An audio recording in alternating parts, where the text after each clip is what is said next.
The business of politics, the money of politics. You follow the money and see what you find. Well, he's done just that. Best-selling author Pieter du Toit joining me in a second to talk about his brand new book. Ask Santa to put this one in your Christmas stocking.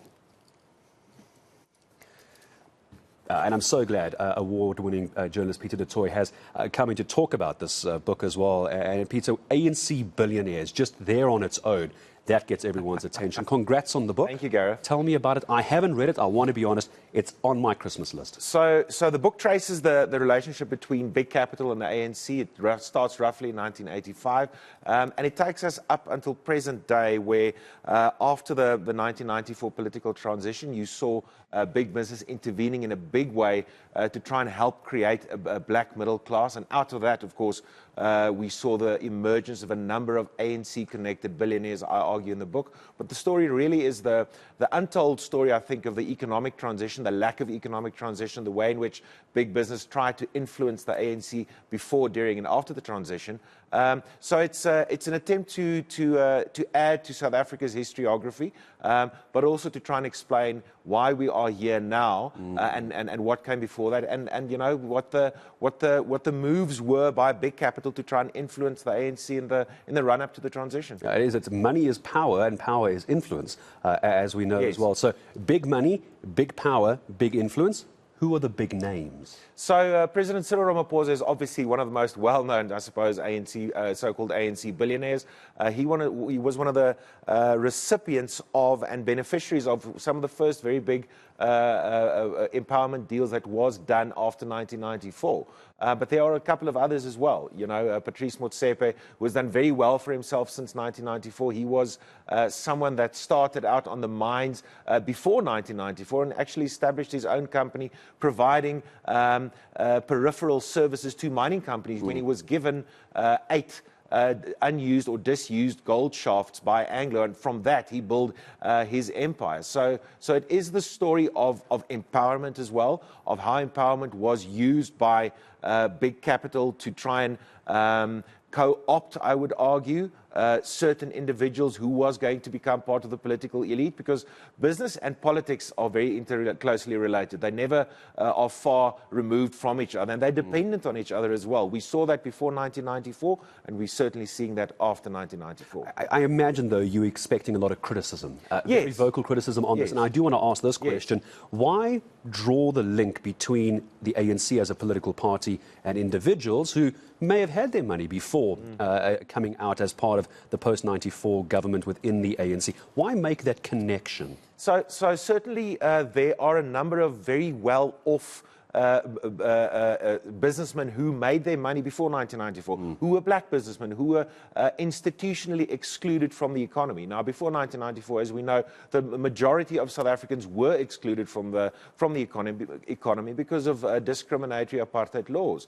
And there are businessmen like Richard Maponya who did very well off his own bat. But after 1994, big business, big capital saw what was coming much earlier, I argue, than the National Party politicians. In 1985, for example, P.W. Botha was president, and he was absolutely intransigent, refusing to negotiate with the ANC. Anglo-American led a delegation of businessmen to Lusaka to go and meet the ANC. But big capital saw, look, if we were going to survive in what was coming, in the new South Africa, we needed to try and influence the ANC, who were clearly going to become the governing party. And in that process, they did identify individuals that they thought might be good partners to business, might be good partners to capital, and in effect, might be good people to get on side. It begs the question, though, doesn't it? If there was so much money from certain individuals, the ANC billionaires, as you call them, how is the party so broke it can't pay its own staff members? But that must infuriate ANC members. There's billions and billions, but not within the ANC, but made through the ANC. Yes. Look, the ANC, they're in dire straits. We know that. We know from polling. We've seen the election results over the last couple of election cycles. Their finances have been in dire straits since 2007 and even before that. Cyril Ramaphosa last year and Patrice Motsepe, ahead of the local government elections, had to pay millions of rands just to pay salaries to make sure that the ANC can take part in the elections. So the way in which the ANC have run their own finances has left a lot to be desired. But then you extrapolate that to the way that they've managed the country, the way that they've managed the country's finances. The 5,500 pages of the Zondo report is testament to the way in which they've approached money, business, and big capital. So it's a contested relationship that they have, and the grey area between big capital, business, and politicians is also very contested and very murky. And I want to ask you two more things, because I do want to talk about when you're doing some book launches. I saw that pop up on screen. We'll talk about that in a moment. I was going to ask you about criticism, and you jumped right in there. Look, it's going to come. Our country's history is so contested. The one thing that people need to understand is that our history is nuanced. It's not black and white, it's shades of grey. So I think what people tend to forget, given our frustrations with a tepid economy, given our frustrations with cost of living that you just mentioned, diesel going up, with Eskom, with water restrictions in Johannesburg, with poor service delivery across the country. Look, we forget the conditions that we inherited in 1994. It was even, in certain respects, it was worse back then. And the decisions that politicians, businessmen, big capital, political leaders took then were decisions forced upon them by the prevailing conditions of the time. I try to explain that. I try to explain that as nuanced and accessible as I can. But our history is layered. Its social, political, economic history is difficult and contested terrain, as I've said previously.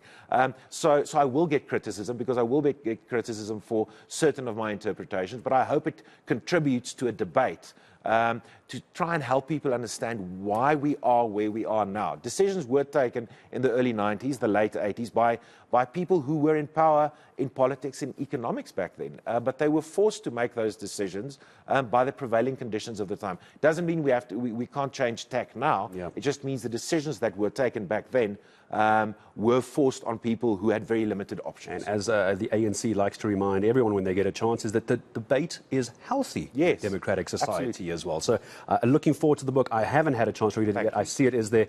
We did have on screen, Pieter, so I'm not going to take more time to ask about your book launches. They were there. I see Johannesburg, Cape Town, Durban as well. You're on Twitter, aren't you? I'm on Twitter. People can follow you there very quickly. And we're launching in Stellenbosch. Let's hope some of the Stellenbosch people, the Stellenbosch mafia comes out to see that as well. Well, I do think that Marcus Jooste won't be there for that. He won't. No, he's otherwise engaged. Yeah, he's otherwise very engaged at the moment. Pieter, all the best with the book, and appreciate you coming in. Well-known, award-winning author Pieter du Toit. There is the book for you in case you missed it. It was on screen a second ago. The ANC Billionaires, such a clever title. Big Capital's Gambit and the Rise of the Few. It's 9:08.